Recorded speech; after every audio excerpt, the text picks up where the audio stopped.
Baik, Assalamualaikum warahmatullahi wabarakatuh. Sebelumnya, saya mengucapkan terima kasih kepada Bapak Rianto sebagai dosen pengampu mata kuliah Sistem Informasi yang sudah memberikan kesempatan untuk mempresentasikan hasil tugas besar ujian akhir semester kelompok kami.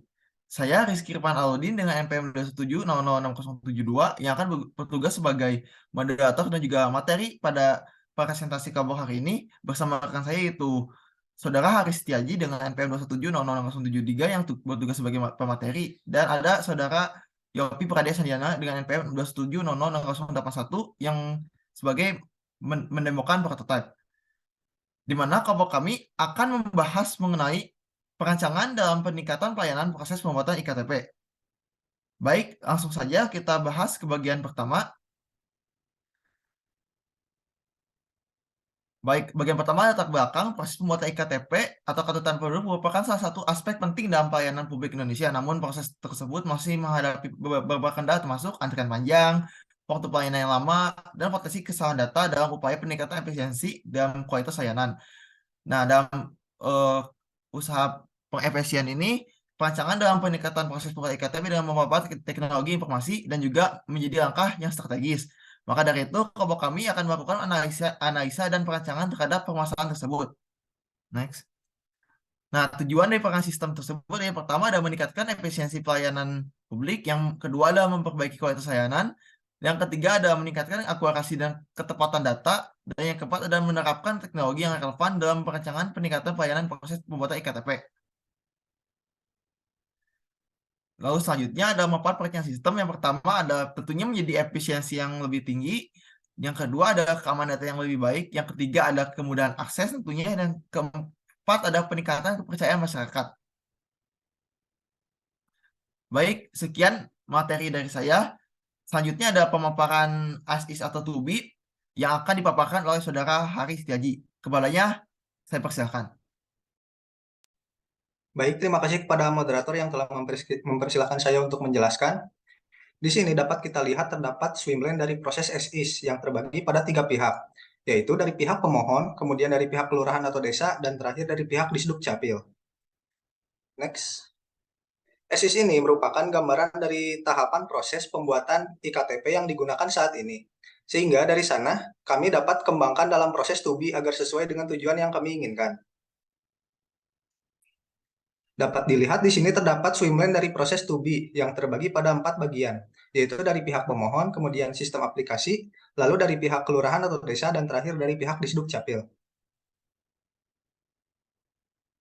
Untuk abstraksi dari proses 2B tersebut, pertama, pemohon membuka aplikasi pelayanan pembuatan KTP dan pilih menu pengajuan pembuatan KTP. Lalu pemohon mengisi data diri dan juga memasukkan scan dokumen yang dibutuhkan untuk pembuatan KTP. Kemudian data tersebut akan direkap oleh sistem dan untuk divalidasi. Bila data diri dan dokumen tidak valid, sistem akan memberitahukan kepada pemohon bahwa validasi gagal dan diminta untuk mengulang kembali tahapan sebelumnya. Namun, bila data diri dan dokumen valid, sistem akan melakukan generate QR code. Kemudian, pemohon pergi ke kantor kelurahan atau desa untuk melakukan scan QR code yang sudah didapatkan sebelumnya, untuk mendapatkan informasi mengenai data diri pemohon sehingga tidak perlu melakukan fotokopi dokumen apapun. Kemudian, pemohon melakukan tahapan perekaman data dengan mengambil foto wajah, sidik jari, dan tanda tangan dari pemohon. Setelah itu, data pemohon direkap oleh pihak kelurahan atau desa, dan pemohon menunggu informasi KTP selesai dibuat. Rekapan data tersebut akan dikirim ke Disduk Capil untuk dikelola dan kemudian menerbitkan KTP pemohon. Setelah KTP selesai dicetak, sistem akan menginformasikan kepada pemohon bahwa KTP selesai dibuat dan siap diambil di kantor kelurahan atau desa setempat. Next. Selanjutnya, metode pengembangan sistem. Metode yang digunakan dalam pengembangan sistem ini yaitu dengan metode prototype. Metode prototype merupakan metode pengembangan perangkat lunak yang memungkinkan adanya interaksi antara pengembang sistem dengan pengguna sistem, sehingga dapat mengatasi ketidakserasian antara pengembang dan pengguna. Tahapan pada metode ini terbagi menjadi 5 bagian. Yang pertama yaitu tahap komunikasi, dilanjut pada tahap perencanaan, kemudian tahap pemodelan, lalu tahap pembentukan prototipe, dan terakhir tahap penyerahan sistem kepada pengguna untuk didapatkan umpan balik atau feedback. Selanjutnya yaitu perancangan UML. Pada perancangan sistem ini, di sini kami memakai perancangan UML, yaitu berupa use case diagram. Dapat dilihat pada gambar di samping merupakan use case diagram pelayanan dalam proses pembuatan iktp, di mana pada diagram tersebut terdapat satu aktor, yaitu user atau pengguna. Pertama, user di sini melakukan login terlebih dahulu. Setelah login, user akan diarahkan pada menu homepage, yang dimana pada menu homepage tersebut user dapat memilih ajukan pembuatan KTP untuk membuat KTP. Setelah itu, user dapat memasukkan data identitas diri dan dokumen yang diperlukan untuk perekapan. Setelah selesai memasukkan data, user dapat melakukan rekap data, dan jika data valid, sistem akan mengenerate QR code. Jika sudah, user dapat logout untuk keluar dari sistem. Mungkin sekian penjelasan yang dapat saya sampaikan, selanjutnya saya serahkan kepada moderator. Baik, terima kasih kepada Saudara Ari Setiaji yang telah memberikan materi tentang Exist2B dan juga metode pengembangan. Selanjutnya adalah masuk ke prototipe yang akan didemonstrasikan oleh Saudara Yopi Pradesandiana. Kepadanya dipersilakan.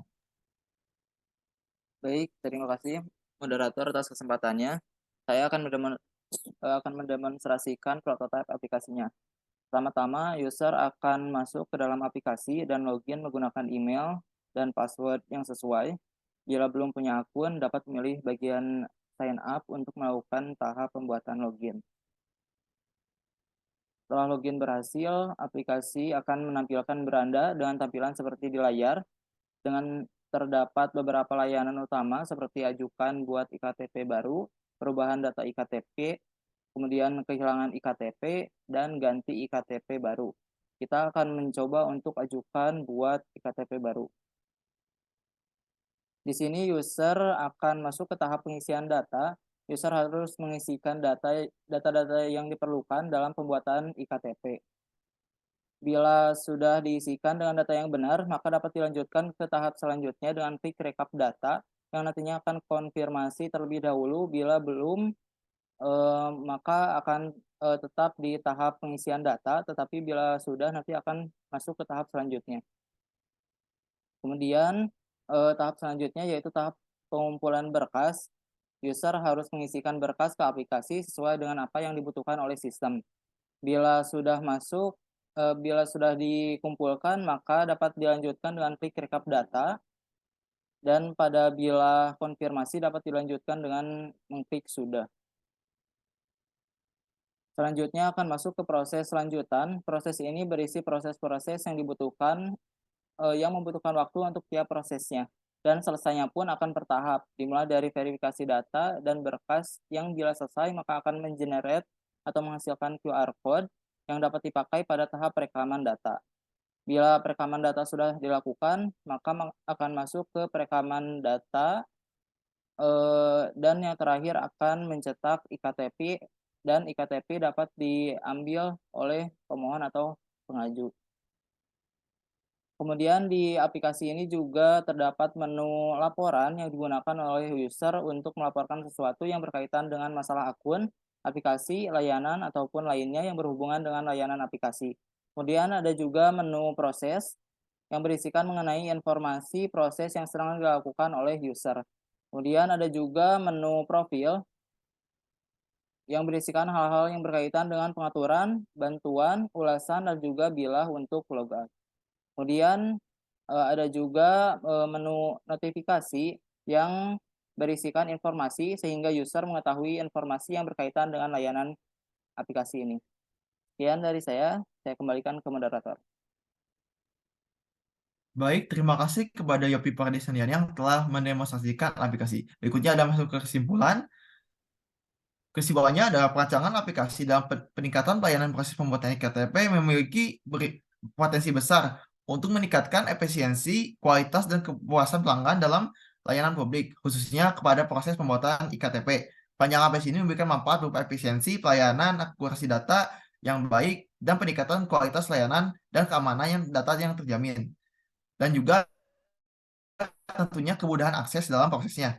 Dalam peningkatan pelayanan publik, perancangan aplikasi dan peningkatan proses pembuatan iktp merupakan langkah yang strategis dengan adopsi teknologi informasi yang tepat. Pemerintah juga dapat lebih cepat memproses dan mengurangi birokrasi dan peningkatan kualitas pelayanan kepada masyarakat.